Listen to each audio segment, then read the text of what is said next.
Di wilayah gurun, di bawah terik matahari yang membakar, atau di balik remang senja yang temaram, hiduplah binatang yang seringkali menjadi buah dari cerita horor dan mitos. Cerita-cerita dan urban legend telah melukiskan mereka sebagai monster pemburu yang kejam dan berbisa. Makhluk yang menakutkan yang bisa mengejar manusia dengan kecepatan yang luar biasa. Sekilas, mereka terlihat sangat mirip dengan laba-laba, tapi mereka bukan laba-laba. Tapi mereka sudah terlanjur dikenal dengan berbagai nama yang berhubungan dengan laba-laba, seperti camel spider atau laba-laba unta, sun spider atau laba-laba matahari, bahkan wind scorpion atau kalajengking angin. Membingungkan? Sudah pasti. Membuat kita semua bertanya, apa sebenarnya fakta di balik fisik dan fiksi mereka?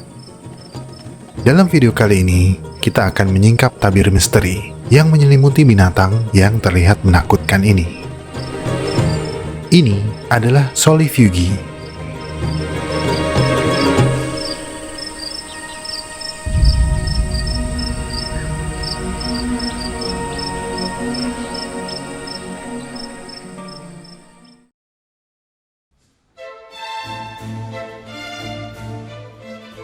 Solifugi adalah ordo arthropoda dalam kelas Arachnida yang dikenal dengan berbagai nama umum, seperti camel spider atau laba-laba unta, wind scorpion atau kalajengking angin, dan sun spider atau laba-laba matahari.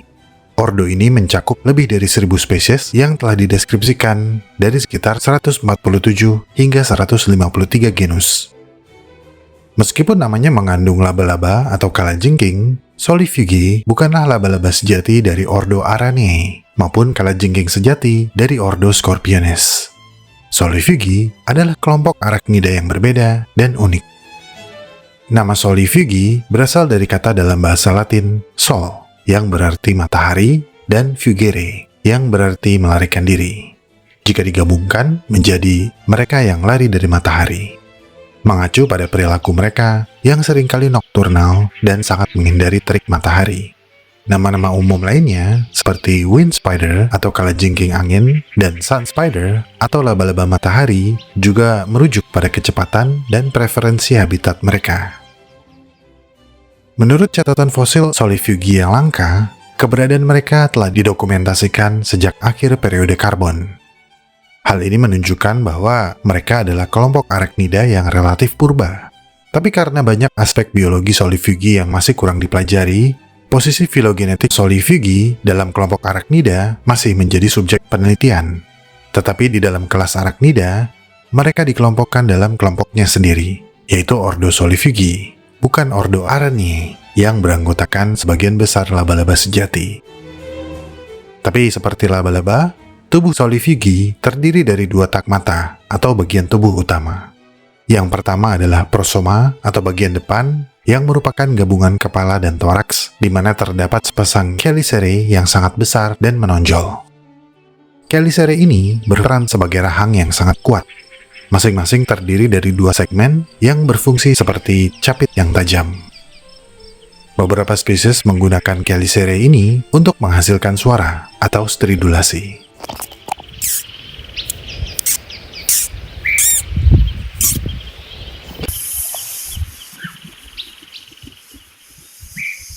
Hidup Jokowi! Kedua adalah opistosoma, alias bagian belakang yang merupakan perut.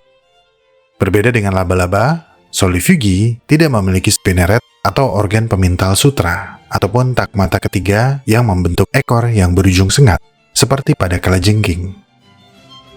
Ukuran tubuh Solifugi cukup bervariasi, mulai dari beberapa milimeter hingga beberapa sentimeter. Pejantan Vampironiella aguilari memiliki panjang tubuh total 3,90 hingga 5,85 mm, menjadikannya spesies Solifugi terkecil yang diketahui hingga saat ini. Sementara spesies terbesar sering ditemukan di Timur Tengah dan sebagian Afrika, dan termasuk dalam genus Galeodes. Tubuh mereka dapat mencapai panjang 12 hingga 15 cm, termasuk kakinya. Rahang atau chelicerae mereka sangat besar dan kuat, bahkan bisa mencapai sepertiga dari panjang tubuhnya.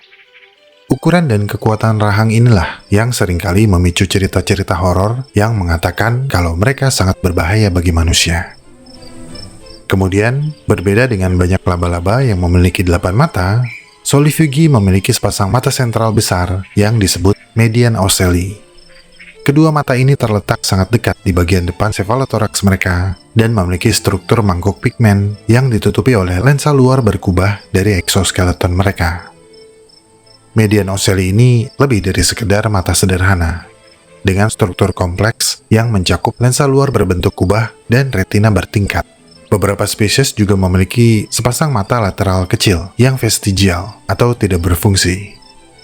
Dalam beberapa spesies diurnal atau spesies yang aktif di siang hari, mata ini mungkin dapat mendeteksi perubahan cahaya atau gerakan. Tapi mata ini bukan alat visual utama mereka. Meskipun penglihatan mereka tidak setajam laba-laba, cukup jelas kalau solifugi masih dapat membedakan terang dan gelap. Nama dan kemampuan mereka yang melarikan diri dari matahari adalah petunjuk langsung kalau mereka dapat mendeteksi bayangan dan menggunakannya untuk perlindungan.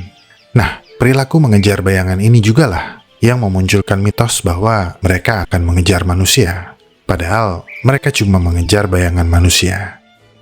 Penglihatan mereka yang terbatas membuat mereka sangat bergantung pada indera lain untuk bernavigasi dan berburu. Pada beberapa spesies, sepasang kaki pertama dan pedipalpus mereka sering digunakan sebagai hidung dan antena. Mereka meraba dan mengetuk tanah untuk merasakan getaran dan mengendus lingkungan sekitar. Sementara, di bawah sepasang kaki terakhir mereka, terdapat organ sensorik unik yang berbentuk kipas, yang disebut malleoli. Organ ini diyakini sangat sensitif terhadap getaran di tanah, membantu mereka mendeteksi lokasi mangsa dan predator. Jadi, meskipun penglihatan mereka dianggap lebih terfokus pada pendeteksian perubahan cahaya dan gerakan, solifugi mengatasi keterbatasan tersebut dengan indera peraba dan pendeteksi getaran yang canggih untuk menjadi predator yang sangat efektif. Beberapa dari kamu yang suka mencari-cari kekurangan mungkin akan berkomentar, ngapain sih bahas binatang yang gak ada di sekitar kita? Bahas yang dekat-dekat aja lah. Memang, sebagian besar spesies solifugi hidup di iklim kering dan gersang, termasuk hampir semua gurun di belahan bumi timur dan barat. Dan secara teknis, Indonesia tidak memiliki gurun pasir dengan skala seperti gurun Sahara atau gurun Gobi, yang merupakan gurun iklim, atau gurun yang terbentuk karena curah hujan yang sangat rendah sepanjang tahun. Namun, solifugi tidak hanya hidup di gurun aja. Beberapa spesies diketahui hidup di habitat padang rumput atau hutan. Mereka ditemukan di berbagai benua, termasuk Eropa, Asia, Afrika, Amerika, kecuali Antartika. Dan ini berarti solifugi juga ada di Indonesia. Salah satu spesies yang paling terkenal yang ditemukan di Asia Tenggara, termasuk Vietnam dan Indonesia, adalah Dinorhex rostrum shiitake. Menurut beberapa sumber, termasuk artikel ilmiah, genus Dinorhex dan spesies Dinorhex rostrum shiitake ini sangat unik, karena mereka adalah salah satu dari sedikit solifugi yang ditemukan di lingkungan tropis yang lembab, berbeda dengan sebagian besar solifugi yang hidup di daerah gurun. Secara spesifik, Dinorhex rostrum shiitake awalnya dideskripsikan oleh ahli biologi Eugene Simon pada tahun 1879 di wilayah hutan hujan yang sekarang dikenal sebagai Halmahera di Indonesia. Jadi, meskipun tidak sebanyak di daerah gurun seperti Afrika atau Timur Tengah, solifugi ada juga di Indonesia. Dan keberadaan Dinorhex rostrum shiitake di habitat hutan hujan menantang pemahaman umum tentang solifugi sebagai penghuni gurun. Ini menunjukkan keragaman adaptasi yang luas di dalam ordo ini, dan menyoroti pentingnya penelitian lebih lanjut untuk memahami spesies yang unik ini.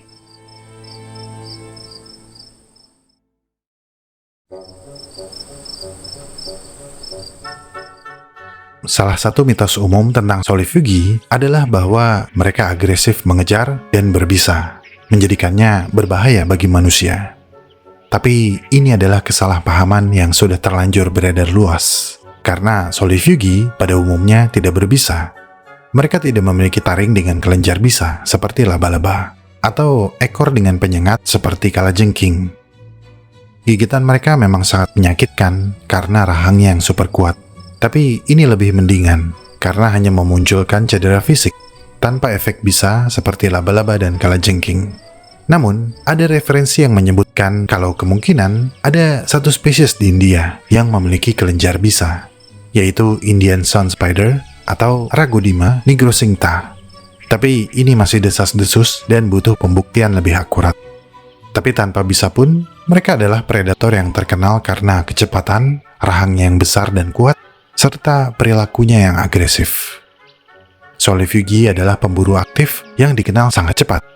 Mereka akan berlari mengejar mangsanya, dan kecepatan mereka membantu mereka menaklukkan berbagai jenis mangsa. Kecepatan ini juga menjadi mekanisme pertahanan untuk menghindari predator. Sebagian besar spesies Solifugi cenderung aktif di malam hari alias nokturnal untuk menghindari panas ekstrim di habitat gurun mereka. Namun, ada juga spesies diurnal yang aktif di siang hari. Spesies diurnal ini seringkali memiliki warna tubuh yang lebih terang, sementara spesies nokturnal cenderung berwarna lebih gelap. Mereka umumnya soliter, kecuali saat kawin. Dan perilaku kawin mereka seringkali melibatkan ritual yang kompleks. Perilaku kawin pada Solifugi merupakan proses yang menarik dan seringkali agresif, ditandai dengan tingkat konflik seksual yang tinggi. Karena betina merupakan predator agresif dan dapat berukuran jauh lebih besar daripada pejantan, pejantan harus menunjukkan perilaku tertentu untuk merayu betina dan menghindari menjadi santapan. Seluruh proses ini merupakan ritual kompleks yang baru diamati pada sebagian kecil dari keseluruhan 1000 spesies. Ketika memasuki masa kawin, pejantan yang seringkali lebih ramping dan memiliki kaki yang lebih panjang daripada betina akan berkelana mencari sarang dan mendekati betina dengan hati-hati. Pejantan kemudian melakukan apa yang disebut pijatan sensorik, di mana pejantan menggunakan pedipalpusnya untuk membelai dan memijat betina.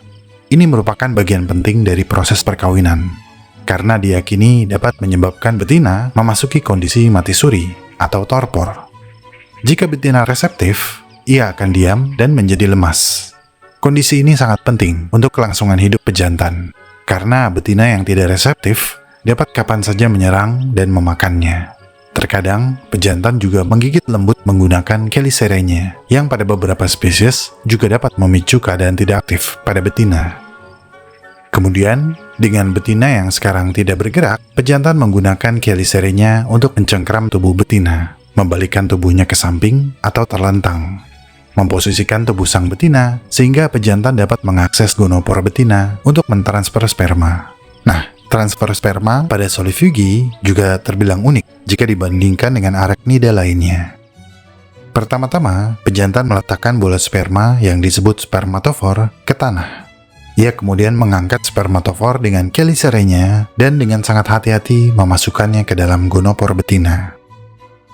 Pada beberapa spesies, proses ini melibatkan pejantan yang mengunyah atau memijat area genital betina dengan keliserenya, merangsangnya untuk membantu memposisikan spermatofor. Sementara pada spesies lain, betina wajib terlentang dan spermatofor ditransfer langsung oleh pejantan ke gonopor. Ritual kawin ini selain memakan waktu, juga sangat berbahaya. Setelah sperma ditransfer, pejantan harus segera menarik diri dan kabur sebelum betina mulai keluar dari keadaan diamnya dan kembali aktif. Jika pejantan lambat atau betina siuman terlalu cepat, betina akan segera menyerang dan memakan pejantan. Perilaku ini dikenal sebagai kanibalisme seksual. Kepergian pejantan yang cepat merupakan taktik bertahan hidup yang krusial. Mengingatkan saya pada salah satu lagu dari Arctic Monkey. Quick, let's leave before the lights come on. Setelah kawin, betina biasanya akan menemukan liang kosong yang cocok atau menggali liang baru lalu bertelur. Beberapa spesies akan secara spesifik mencari koloni semut dan merebut liangnya, membunuh ratusan semut dalam prosesnya.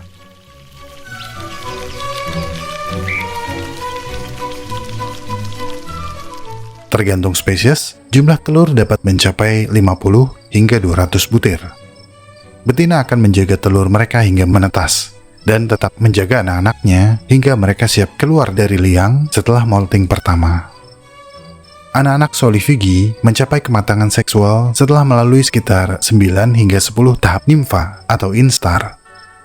Siklus hidup mereka umumnya berlangsung sekitar 1 hingga 2 tahun, dan sebagian besar spesies adalah univoltine atau bereproduksi hanya sekali semasa hidupnya.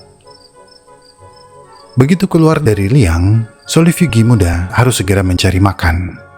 Mereka adalah karnivora dan umumnya pemangsa generalis, yang berarti mereka akan mencoba memakan apapun yang mereka temukan di lingkungan mereka. Mereka akan memangsa apapun yang bisa mereka taklukkan.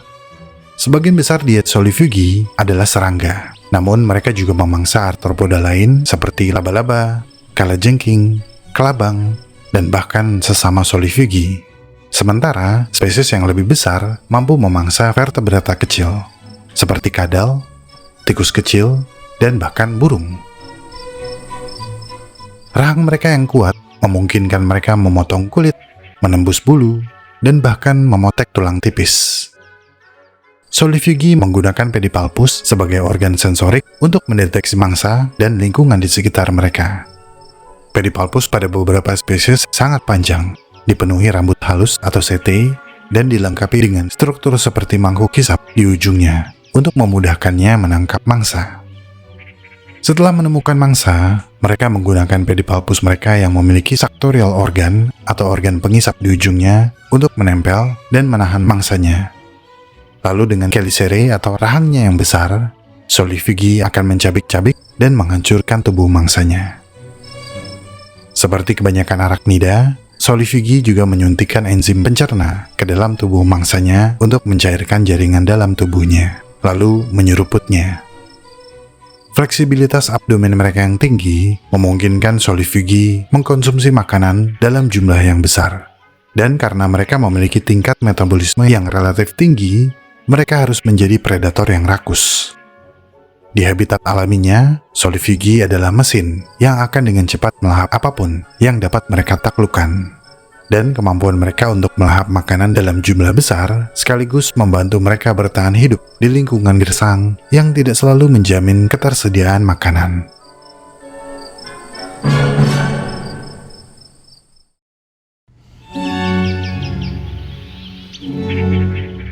Dalam ekosistem, terutama di habitat kering dan gurun, Solifigi memiliki peran penting sebagai predator yang rakus. Mereka sangat efektif dalam mengendalikan populasi berbagai arthropoda lain. Dengan memangsa binatang-binatang tersebut, Solifigi membantu menjaga keseimbangan alam dan mencegah satu spesies hama atau arthropoda lain mendominasi lingkungan.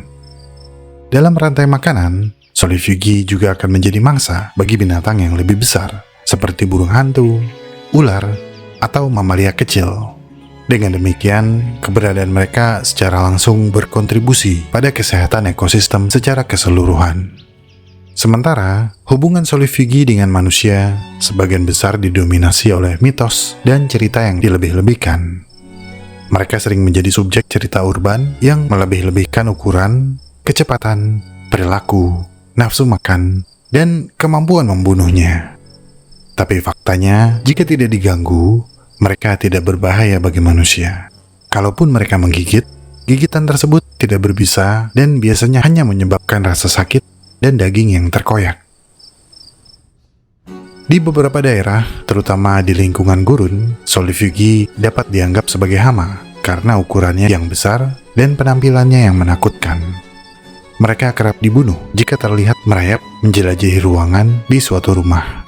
Namun sesungguhnya, keberadaan Solifigi cukup menguntungkan karena mereka memangsa hama lain seperti kalajengking, laba-laba, dan rayap. Untuk kamu yang bertanya apakah bisa dimakan, jawaban singkatnya adalah why.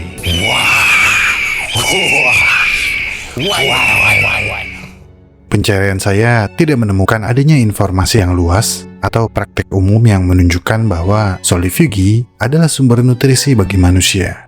Meskipun mungkin ada beberapa budaya yang mengonsumsi arthropoda tertentu seperti kalajengking, kelabang, dan jangkrik, Solifigi secara spesifik tidak tercatat sebagai binatang yang dapat dimakan.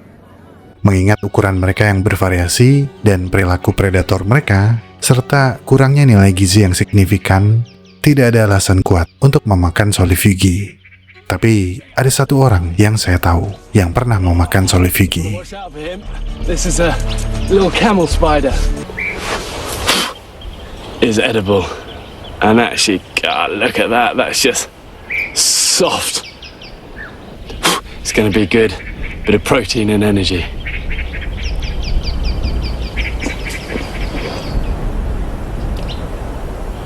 Oh, like explosion of pus in my mouth.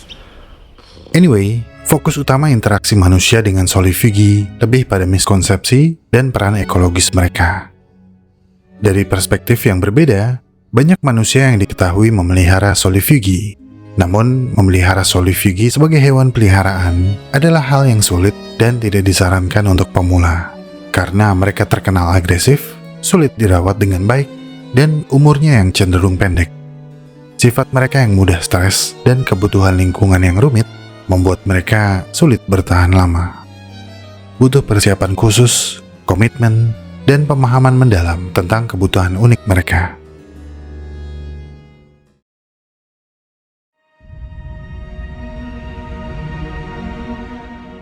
Kehadiran Solifugi dalam ekosistem gurun adalah pengingat akan keanekaragaman hayati yang luar biasa di planet kita, bahkan di lingkungan yang paling keras sekalipun. Meskipun sering disalahpahami dan menjadi korban dari cerita-cerita yang tidak akurat, Solifugi adalah bagian penting dari jaring makanan di habitatnya, membantu mengendalikan populasi serangga dan arthropoda kecil lainnya. Kisah Solifugi juga menyoroti bagaimana ketakutan dan misinformasi dapat membentuk persepsi manusia. Urban legend tentang camel spider yang menyeramkan adalah contoh klasik bagaimana imajinasi kolektif dapat memperbesar ancaman yang sebenarnya tidak ada. Ini menjadi pelajaran bagi kita untuk selalu mencari informasi yang akurat dan berbasis sains sebelum membentuk opini tentang suatu organisme, terutama yang memiliki penampilan yang tidak biasa. Dari Solifugi kita belajar betapa pentingnya rasa ingin tahu dan keinginan yang kuat untuk memahami dunia alami di sekitar kita. Karena dengan begitu, kita menjadi lebih menghargai setiap bentuk kehidupan, terlepas dari mitos yang menyertainya. Dengan mempelajari Solifugi, kita jadi tahu kalau mereka memiliki perannya sendiri yang unik dan telah menjadi bagian yang menyokong keseimbangan ekosistem. Agak jauh dari gambaran yang menakutkan yang sering digembar-gemborkan.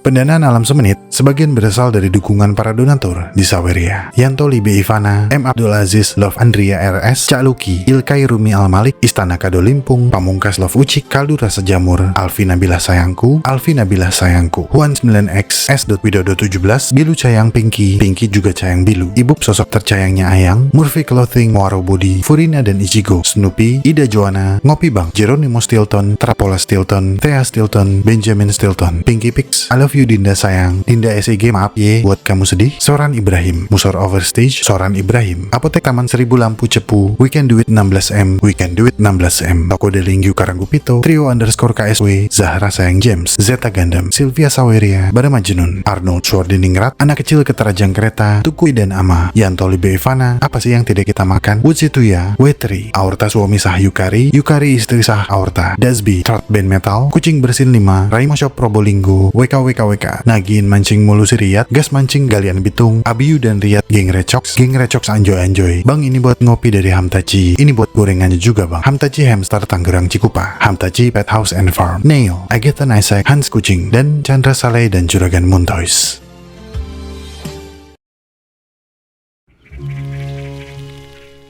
Terima kasih telah menonton sampai menit ini. Saya sangat-sangat menghargai segala dukungan yang teman-teman berikan kepada Alam Semenit. Jika ingin tahu lebih banyak tentang subjek pembahasan dalam video ini, cek deskripsi video. Di sana, teman-teman bisa menemukan segala jurnal, literatur, dan referensi saya dalam menyusun naskah. Jika suka dengan pembahasan dari Alam Semenit, like video ini dan share. Karena like dan share dari kamu akan membantu perkembangan channel ini. Ikuti perkembangan semua hal yang aneh, menjijikan, dan indah yang mengundang rasa ingin tahu kita semua. Sampai jumpa di video selanjutnya.